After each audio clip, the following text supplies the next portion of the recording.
तो समस्त केमिति अछंती? बहुत बढ़िया ना। अच्छा तुम राज्यर नाम कहि परिबो? कहले देखि तुम राज्यर नाम कौन? हाँ आम समस्त जाने आम राज्यर नाम ओडिशा। ए ओडिशार अन्य कौन कौन नाम अच्छी कहले देखि? ओडिशार आमर जो राज्य ओडिशा सुंदर ओडिशा। वंदे उत्कल जननी वंदे उत्कल जननी वंदे उत्कल जननी चारुभाषमयी जननी जननी जननी वंदे उत्कल जननी। केड़े सुंदर नाम ओडिशा। ओडिशा मोडिशा केड़े सुंदर राइज मोर केड़े सुंदर भाषा। ओडिशा मोडिशा तो ओडिशार पुरातन नाम गुड़ा कौन कौन? उड्र कंगोद कलिंग उत्कल ओडिशा ये सब हूँ ओडिशार पुरातन नाम। जानिछ ओडिशार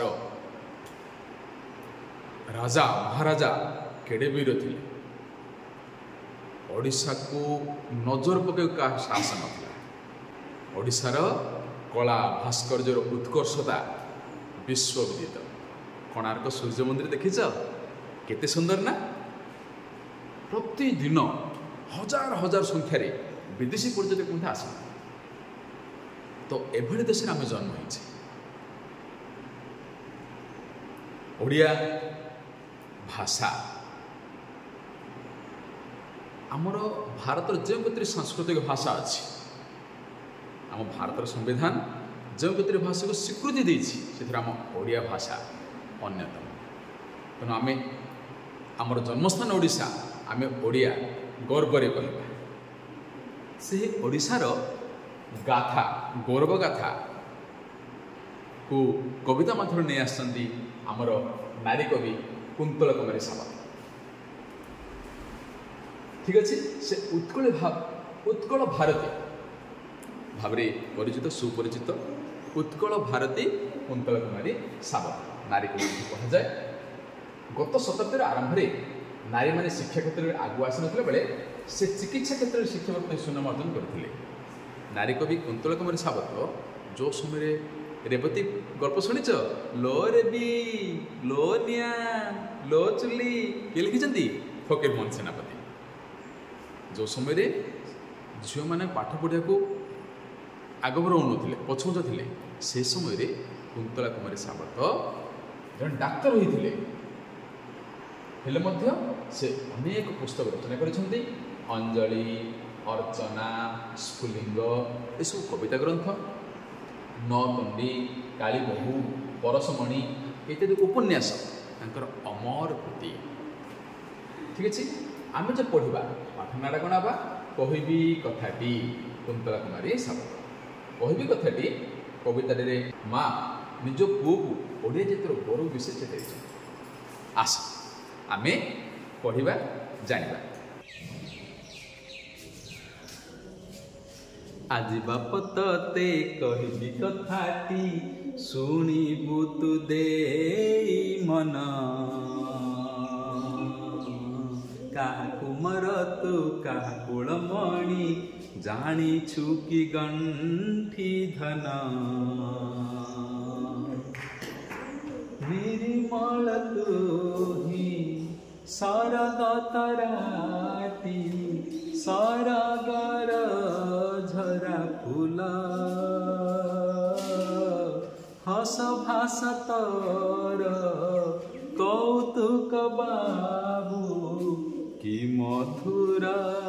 कि डौला। आखि दोटी तोर आनंद उज्ज्वल आखि दोटी तोर आनंद उज्ज्वल चंचलता प्रति अंगे।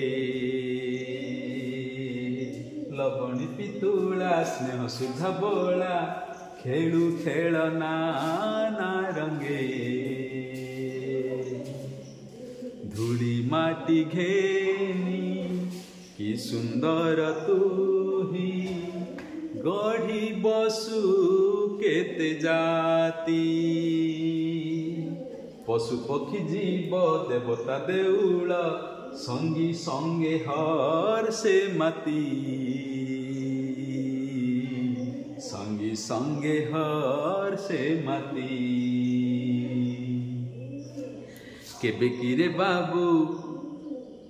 କେବେ କିରେ ବାବୁ ଶୁଣିଛୁ ତୁ କାନେ ବାପ ଗୋସି ବାପ କଥା କେତେ ସେ ମହତ କରମ ସାଧିଲେ ଭାଳିଲେ ହଜିବ ଚେତା ଭାଳିଲେ ହଜିବ ଚେତା ବାପ ଦାଦି ତୋର ଥିଲେ ଅତି ବଡ଼ ରଖି ଯାଇଛନ୍ତି ନାମ ମନ୍ଦିର ତୋଳାଇ ପୋଖରୀ ଖୋଳାଇ ଗଢ଼ି ନାନା ତୀର୍ଥ ଧାମ କୋଣାର୍କ ମଥାରେ ଜଗନ୍ନାଥପୁରେ ଉଡ଼େ ତ ତାଙ୍କର ଛତି ଲକ୍ଷେ ଦେଉଳରେ ସଞ୍ଜ ଆଳତୀରେ ଜଳେ ତ ତାଙ୍କରି ବତୀ ଜଳେ ତ ତାଙ୍କରି ବତୀ ନଦୀ ବନ୍ଧ ସବୁ ତାଙ୍କରି କିରତି ଥିଲେ ବଡ଼ କାରିଗର ପଥର ଉପରେ ଆଙ୍କିଛନ୍ତି ଛବି ଅପରୂପ ମନୋହର ଥିଲେ ବଡ଼ ବୀର ଲକ୍ଷ୍ୟ ରାଜାଙ୍କର ମୌଡ଼ମଣିର ଜାତି ପୁରୁଷ ଉତ୍ତମ ବୀର ଖାରବେଳ ଅନଙ୍ଗ ଭୀମ ଜାତି ମହାମହାରାଜା ମହାମହାରଥୀ ଥିଲେ ତୋର ବାପା ଜେଜେ କିଏ ସରି ହେବ ଗୁଣ ଜ୍ଞାନେ ତାଙ୍କୁ କିଏ ସରି ହେବ ତେଜେ ଓଡ଼ିଆ ବୋଲି ତୁ ମନେ ଗର୍ବେ ବହି ଚାଲରେ ଟେକି ତ ମଥା ନୀତି ମନେ ମନେ ଗୁଣି ହେଉଥା ପୂର୍ବ ପୁରୁଷଙ୍କ କଥା ଭଞ୍ଜ ଜଗନ୍ନାଥ ସାମନ୍ତ ସିଂହାର ସାରଳାଦି କବିକୁଳ ତ ପୂର୍ବ ପୁରୁଷ ତାଙ୍କ ସନ୍ତାନ ତୁ ଏ କଥା ମନୁ ନ ଭୁଲ ଏ କଥା ମନୁ ନ ଭୁଲ କହିବି କଥାଟି ମା କହୁଛି ତାର ପୁଅ ଠିକ ଅଛି ମା ତାର ପୁଅକୁ କହୁଛି ହେ ବାପ ଆମ ଓଡ଼ିଶା କେତେ ସୁନ୍ଦର ଆମ ଓଡ଼ିଶାର ବୀର ସାରା ବିଶ୍ୱବିଦିତ ଓଡ଼ିଶାର କଳା ଭାସ୍କର୍ଯ୍ୟର ଉତ୍କର୍ଷତା ଦେଖିଲେ ଆଖି ଖୁସି ହେଇଯିବ ଏ ସୁନ୍ଦର କଥା ବର୍ଣ୍ଣନା କରିଛନ୍ତି କବିତା ମାଧ୍ୟମରେ କହିବି କଥାଟି ଆଜି ବାପ ତୋତେ କହିବି କଥାଟି ଶୁଣିବୁ ତୁ ଦେଇ ମନ କାହା କୋମର ତୁ କାହା କୁଳମଣି ଜାଣିଛୁ କି ଗଣ୍ଠି ଧନ ତା କିଏ ପ୍ରଶ୍ନ ପଚାରୁଛି ମା ପଚାରୁଛି କାହାକୁ କହୁଛି ପିଲାକୁ ତାର ପୁଅ କହୁଛି ଆଜି ବାପ ରେ ବାପ ପ୍ରତ୍ୟେକ ବାପା ମା ମାନେ ନିଜର ପୁଅକୁ ଶ୍ରଦ୍ଧା ଡାକନ୍ତି ନା ବାପା ଧନ କୁହନ୍ତି ନା ତ ଆଜି ବାପ ତୋତେ ଗୋଟେ କଥାଟି କହିବି କି କଥା କହିବି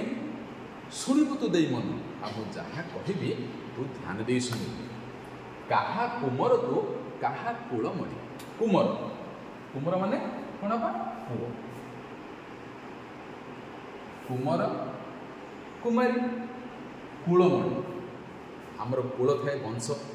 ମଣି କୁଳର ମଣି ଶ୍ରେଷ୍ଠ ପୁଅ କାହା କୁମର ତୁ କାହା କୁଳମଣି ଜାଣିଛୁ କି ଗଣ୍ଠି ଧନ ଶ୍ରଦ୍ଧାରେ ଡାକନ୍ତି ନା ବାପା ମାନେ ମା ମାନେ ପିଲାକୁ ଡାକନ୍ତି ମୋ ଗେଲୁ ମୋ ସୁନା ମୋ ଧନ ମୋ ଗଣ୍ଠି ଧନ ଡାକନ୍ତି କି ନାହିଁ ତ ସେମିତି ମା ତା ପୁଅକୁ କହୁଛି ଆଜି ବାପ ତୋତେ କହିବି କଥାଟି ଶୁଣିବୁ ତୁ ଦେଇ ମନ କାହା କୁମର ତୁ କାହା କୁଳମଣି ଜାଣିଛୁ କି ଗଣ୍ଠି ଧନ निर्मल तुही सरग तराटी तुरे बाप निर्मल कि नहीं निर्मल हूँ पद्य रूप निर्मलर पद्य रूप हूँ निर्मल निर्मल तुही सरग तराटी सरगर झरा फूल हस भास तर कौतुक बाहु कि मधुर कि डाउल निर्मल तुही रे धन रे कुमार रे गंठे धन रे कुलमणि तू निर्मल सरगर तरा तो ये माँ श्रद्धारे निज बात्सल्य प्रेम पिला को कही कौन कौन कही कुमार कुलमणि गंठी धन तू निर्मल आ तू सरग तराटी तू सरगर झरा फूल सरगर तराटीए तू आउ स्वर्गरु झरी आस फूलटीए तू अत्यंत सुंदर निर्मल कमल माँ ता पुओ को कहूँ ता पुओर अर्थ ओडिशा रे थिबा प्रत्येक व्यक्ति को कहूँ हे धन हे ओडिशावासी तू निर्मल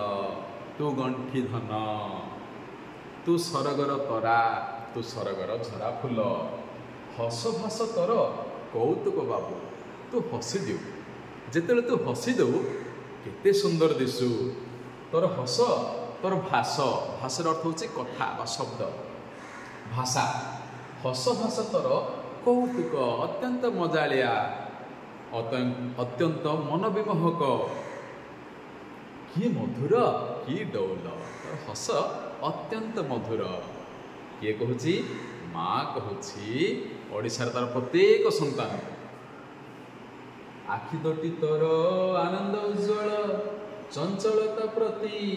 अंगे आखि दोटी तोर आनंद उज्ज्वल चंचलता प्रति अंगे लवणी पितुला स्नेह सुधा बला खेलु खेल नाना रंगे तोर आखि दोटी आनंद उज्ज्वल माँ कहूँ तार पिला को अर्थ सारा ओडिशावासी तोर आखि दोटी अत्यंत उज्ज्वल आनंद चंचलता प्रति अंगे प्रत्येक समय रे चंचल थी चंचल कौन हम छोट पिला माने गोटे गोटे जगह स्थिर बस पारती किए छोट पिला से एडी खेलुए सीटी पड़ुए सेपटे धाई पड़ुए अंग बोले मो शरीर शरीर जो अंग गुड़ाक अच्छे हाथ गोड़ ये सब जगह गोटे अंग बोली कहते चंचलता प्रति अंगे लवणी पितुला स्नेह सुधा बला पुणी माँ प्रत्येक पिला कहते लवणी पितुला पितुला कौन हम मूर्ति लवणी मैंने लहुणी केते कौन ना लहुणी खाई केते कौन थी लवणी पितुला स्नेह सुधा बला शुद्धा स्नेह शुद्धा शुद्धा मान अमृत स्नेहर अमृत रे बड़ी होता रे तुही कुमार रे कुलमणि रे गंठी धन खेलु खेल नाना रंगे तो विभिन्न प्रकार रंगरे तू खेली थाओ छोट पिला मानकर मन अत्यंत चंचल चिंता बा कौन करी ये सब भावना किसी न थाए से मैंने गोटे अलग दुनिया था हस खुशीर दुनिया से था सब हो कि नहीं तो ये माँ कुमर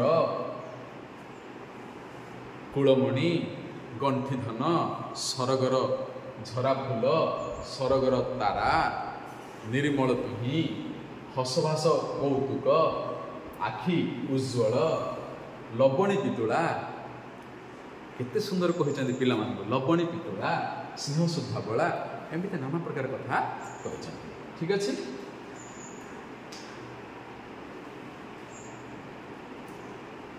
धूली माटी घेनी कि सुंदर तुही गढ़ी बसु केते जाति पशु पक्षी जीव देवता देउल संगी संगे हर्षे माती। कवियत्री कुंतला कमरे साबत कहते धूली माटी घेनी कि सुंदर तुही गढ़ी बसु केते जाति। अच्छा तुम्हें केबे माटी रे मूर्ति तैयारी करिछ ना माटी रे मूर्ति तैयारी करथिबो विभिन्न प्रकार कंठी तैयारी करिछ पशु पक्षी जगन्नाथ मूर्ति मंदिर तैयारी करछ कि नहीं हाँ तो ଏଇଠି କବିତ୍ରୀ କହୁଛନ୍ତି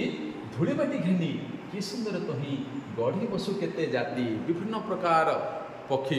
ପକ୍ଷୀ ପଶୁ କଣ୍ଢେଇ ନାନା ପ୍ରକାର କରୁଛୁ ପଶୁ ପକ୍ଷୀ ଜୀବ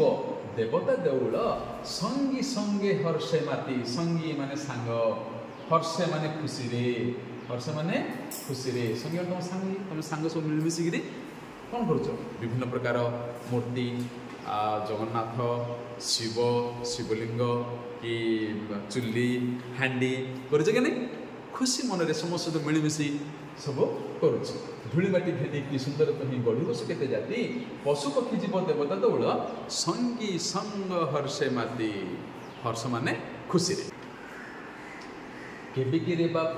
ଶୁଣିଛୁ ତୁ କାନେ ବାପ ଗୋସି ବାପ କଥା କେତେ ସେ ମହତ କରମ ସାଧିଲେ ଭାଳିଲେ ହଜିବ ଚେତା କେବେ କିରେ ବାପ ବାପ ବୋଲେ କାହାକୁ କୁହାଯାଇଛି ଓଡ଼ିଶାବାସୀଙ୍କୁ ଛୋଟ ଛୋଟ ପିଲାମାନଙ୍କୁ କାହିଁକି କହିଛନ୍ତି ଯେ ଆମ ଓଡ଼ିଶା କେତେ ସୁନ୍ଦର ଥିଲା ଯାହାର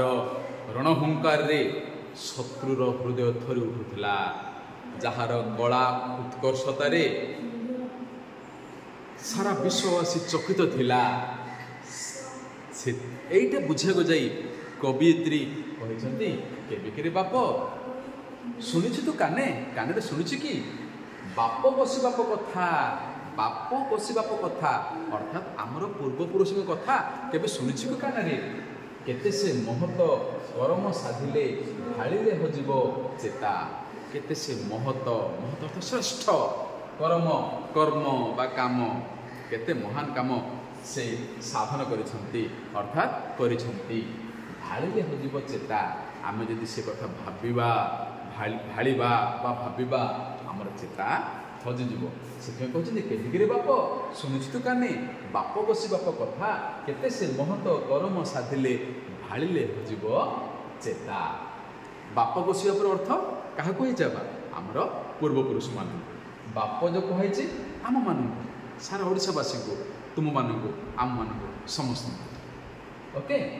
ସେ କେତେ ମହାନ କାମ କରିଛନ୍ତି ଆମ ପୂର୍ବପୁରୁଷମାନେ ଆମେ ଯଦି ଭାବିବା ଆମର ଚେତା ହଜିଯିବ।